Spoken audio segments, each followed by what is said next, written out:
on behalf of Subedar Amir Ali Khan Global Peace Foundation, we have organized many awareness campaigns to create peace and communal harmony in different sections of the people, especially in the old city and Hyderabad. I request Lupa Raj to say a few words on Amir Ali Khan.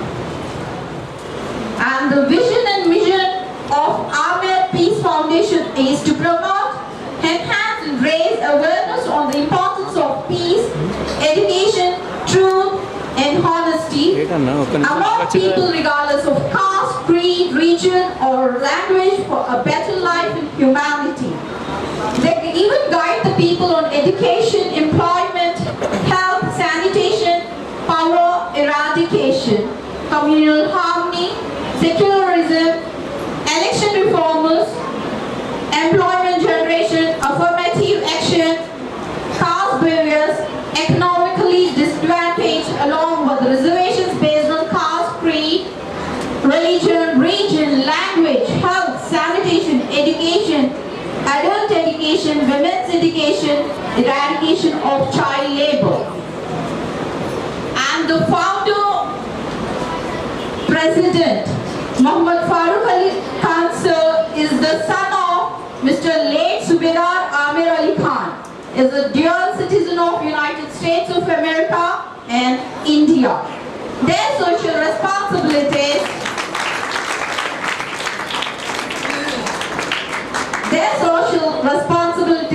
educational reform, build blocks of society rely on peace, dispensing with caste-based discrimination, combating corruption to help maintain peace initiatives. About Subedar Amir Ali Khan sir. Sir Subedar Amir Ali Khan sir was born November 60, 1901 and he became Evenly April 10, 1987. Was an Indian Subedar. It's nothing government official. A social reformer who worked in a number of critically important and troubled areas in Hyderabad in various capacities. After the police action in 1948, following the Indian independence, when Hyderabad state was into the Indian Union, Subedar Amir Ali Khan was one of the few who actively participated in Nizam's government and Indian government service. He has completed his early studies and attended the government school at Chadargarh after he joined Nizam College for his Hyderabad civil services. Amir Ali Khan sir was selected for Hyderabad civil services in 1980. He passed the HCS examination in 1990 and was awarded the Walker Gold Medal. Amir Ali Khan sir received his training in Central Provinces where got the honor of first division in the revenue examination. He was actually second in order of merit, but due to the first ranker, Syed Muhammad Abbas unfortunately denies the training itself.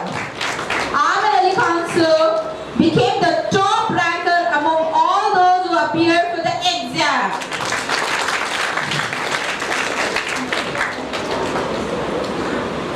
We have a lot to say about Amir Ali Khan sir. He has done a lot of social services and he helped the people at every step. And Subedar Amir Ali Khan sir was a religious person in his personal life, but he never brought his religion into his public life. This is one of the most beauty concept about him. Thank you so much.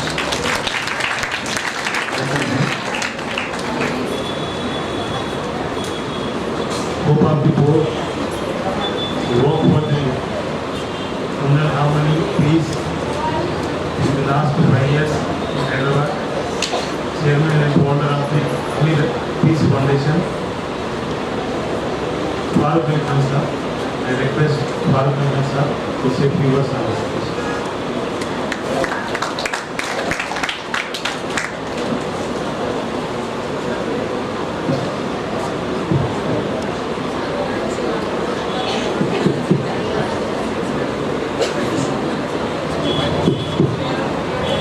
you all hear me over there?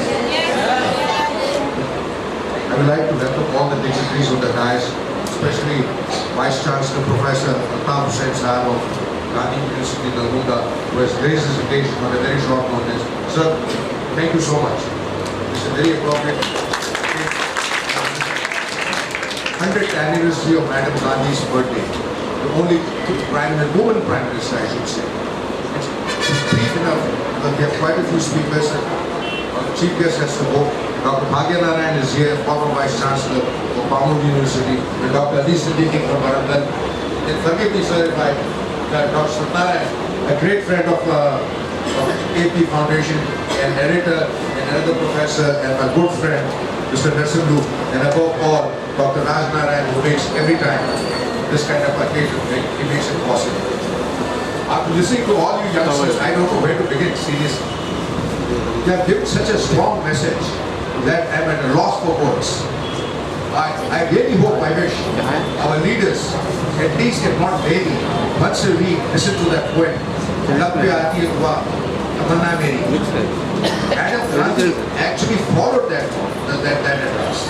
She was a true friend of the downtrodden and the poor. Under her leadership, our nation, it was a tough time when she became Prime Minister. It was very hard to feed the people. We had to import a lot of grains from overseas. We had to import a lot of food. At least we became self-sufficient and we were able to put food in our plates. And that's one of her achievements now, if you look at it. And also, she was a true friend. She knew where the food was coming from. These were the farmers. And they had no money to buy the seeds. I'll give you an example. They had no money to buy the seeds, to sow the fields. No money to irrigate the fields. No money to harvest them. They had to borrow it from the money lenders. And they were charging unbelievable amount of interest. So by the time they were done, they had hardly anything left. So what she did, she nationalized the banks. And she established rural banks in the villages, where the villagers can go, and the growers can go, and agriculturists can go, and borrow money at a very low cost, at low interest. That's a remarkable move she made. Very daring measure. And all these banks were private, so all of you should understand what they were doing. They're taking everybody's money, putting in their banks, and funding their own companies. And they were not investing in the infrastructure, they were not investing in anything to help the people out. It's a field of science we make on our problems. We cut down our imports. They brought a lot of progress in a lot of areas, along with the population. She tried to cut down the pollution. So the Green Revolution in India, she's the one. And the 5-year plans that she started, we are all benefiting. Remember one thing, youngsters.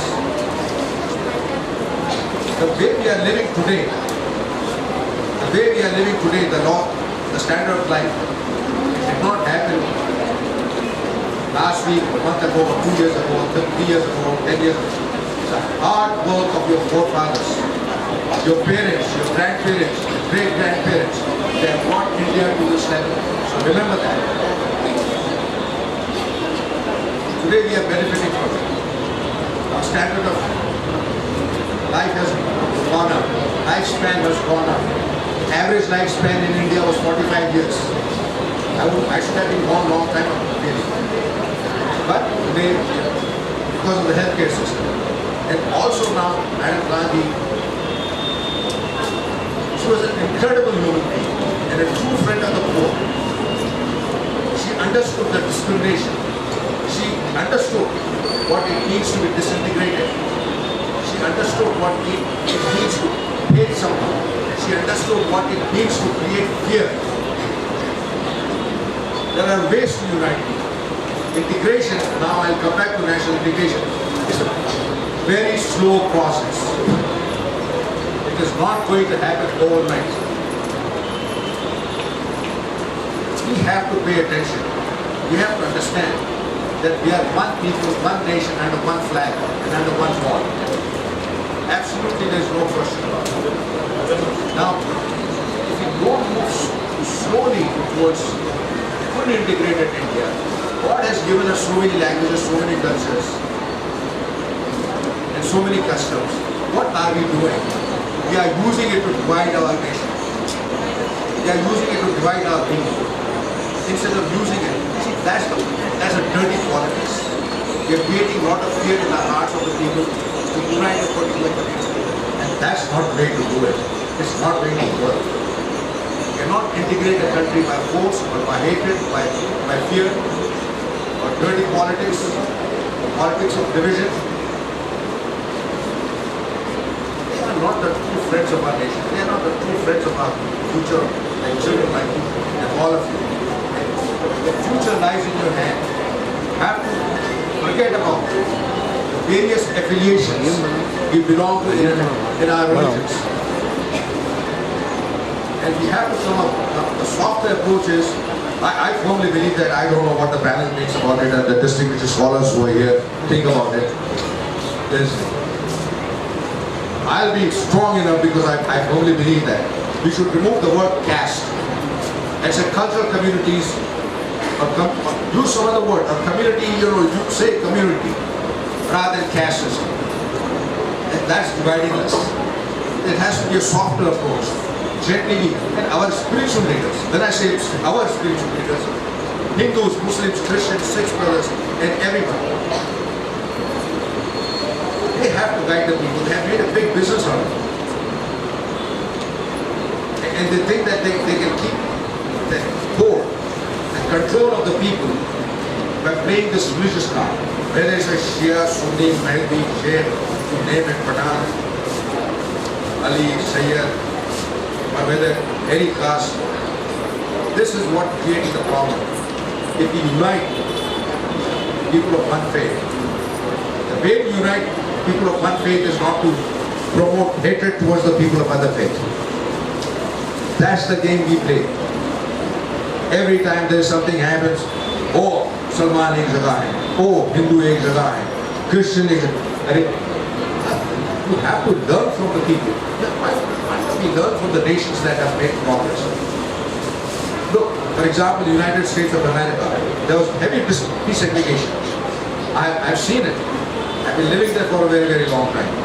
That country has made so much progress, bringing the African Americans, Irish, Italian, Yugoslavian, Eastern European, Americans, Protestants, Catholics, Methodists, you name it. That's the civilized way to do it. They have affirmative actions to create employment for everybody. They have universities and schools to uplift the people who were neglected long time ago, for a couple hundred years. Our nation is doing, but it's on a weaker footing. The emphasis is not there. This is not the way to hang on to a power. See, if you give a people a dignified life, I hope you all understand. Give people a dignified life and respect and unity. Deal it together. For example, the formation of Andhra, when it happened, they neglected the people of Telangana. Thanks to KCR and TRS, now we have gained our dignity back, we have gained our respect back, we are able to control our own destiny. And that goes to the current Chief Minister, that credit, and to the people of Telangana. Otherwise, the people of Telangana had been sidelined, they had been marginalized, and there was no voice. And unfortunately, that led to the division of the Andhra Pradesh, bifurcation there. And we are back, as we were.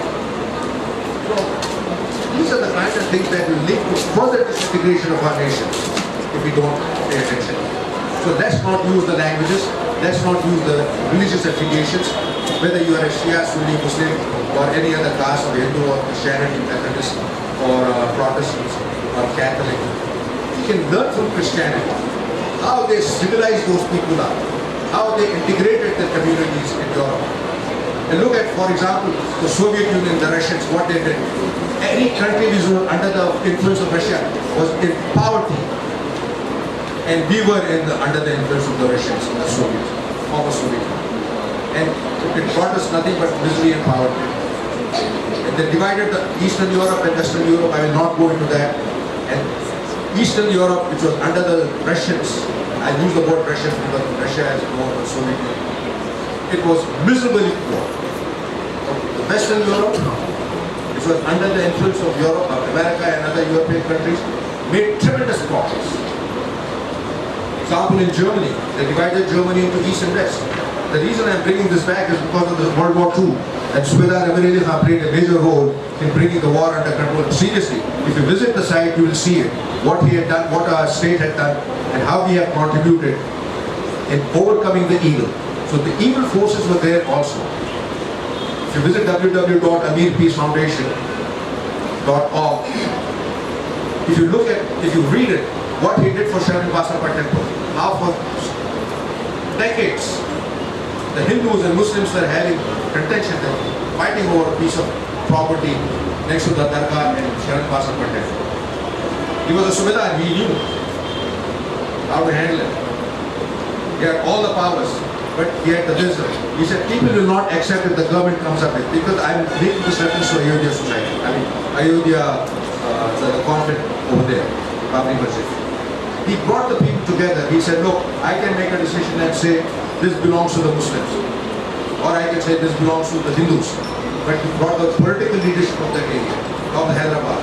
And they decided, and he made it a point. I said, look, if it belongs to the Muslims, the Hindu leadership should come. The Hindu leadership should come out and say, this belongs to the Dargah. And if it belongs to the Sharan Basarpur temple, the Muslim leadership should come and say, this belongs to the temple. Eventually they studied the whole thing, the facts, they studied the documents, and they announced this belongs to Sharan Basarpur temple. And of course the forces in Hyderabad, the government in Hyderabad was not happy because they saw that problem. They wanted people want the conflict to continue. Same thing it did in Punjab. When there was an epidemic, and there was a temple. And then there was a talk that Shivaji used to visit there, and the cholera was spreading. 1 lakh, and the population was dying. Read that. I don't want to spend too much time talking about this, but that's the national unity. That was the integration he brought about. I seriously recommend you don't have to spend too much time on that, but do entertain the thought in your mind every day, or at least once a week. When you're praying, when you're by yourself, what I am going to do in future. How am I going to bring about peace? How am I going to bring about integration? How am I going to create my own future? Have a roadmap. And I think God bless you all. I don't want to take too much time. Dr. Altaf has to go. He has another meeting in Warangal. But thank you so much, sir, for coming over here. And thank you all. Thank you. I cannot say enough about Dr. Raj Nair. I'm telling you. He makes it possible. He's a unique person, and we are blessed to have him in the city. And I'm really fortunate to have him as a friend of other APF, Make Peace Foundation. And my brothers, Sindhu and Dr. Shatnarayan and the rest of them. Thank you, sir. Thank you.